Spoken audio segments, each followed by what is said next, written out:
Now tonight only on ABC 24 News, the president of Memphis Light, Gas and Water updates us on lessons learned, and he's promising the utility will make progress on having fewer outages. That's good news. July was a rough month for MLGW, having 2 of the top 10 power outages in the utility's history. Those storms tested MLGW's already fragile infrastructure and stretched patience thin for tens of thousands of customers. Our Stephen Pimpo spoke one-on-one with MLGW President Doug McGowen. He's live right now outside MLGW headquarters. Stephen, what can you tell us about what the president had to say?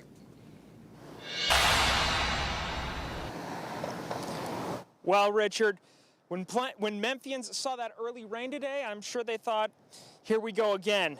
Those last 2 major outages happening within weeks of each other knocked out people's ability to feed their families, transport themselves, and even connect with the outside world. Now that MLGW finally has a breather, the work only continues. Unprecedented. That's how MLGW CEO Doug McGowen describes this summer, which saw 2 of the 10 worst outages in MLGW history. We've had about 800,000 customers impacted over the last 18 months, and that's the same number that we had impacted over the previous 10 years due to severe weather. Since the last 2 storms, McGowen has visited various Memphis communities as MLGW works to adapt their way forward plan in ways that fit the specific needs in different areas. Linda Harris lives near Millington and says her home was in the dark 4 days in June. I couldn't communicate with anyone in the outside world. And there were trees that were down. It looked like a bomb had come through and struck our area. Harris was far from alone.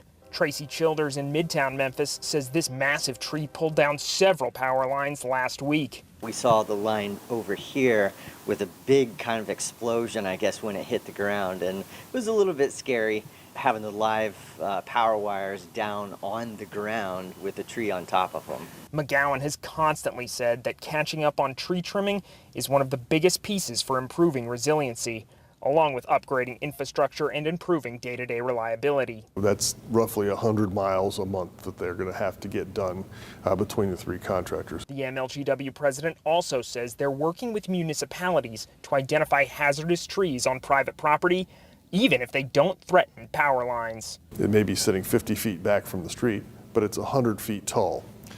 If that tree is at the end of its life, or if it is diseased or dead or has suffered damage, it could be declared a dangerous tree. They're also incorporating cutting-edge technology. Drones that have machine learning and AI, we're using radar and LiDAR to help us detect issues that we may not be able to see from the ground with the naked eye.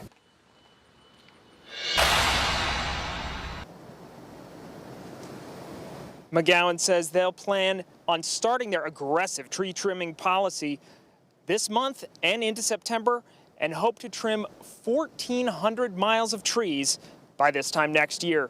They're also in the process of replacing power poles and transformers in the Orange Mound area, the worst area for power outages. Reporting live outside MLGW headquarters, I'm Stephen Pimpo.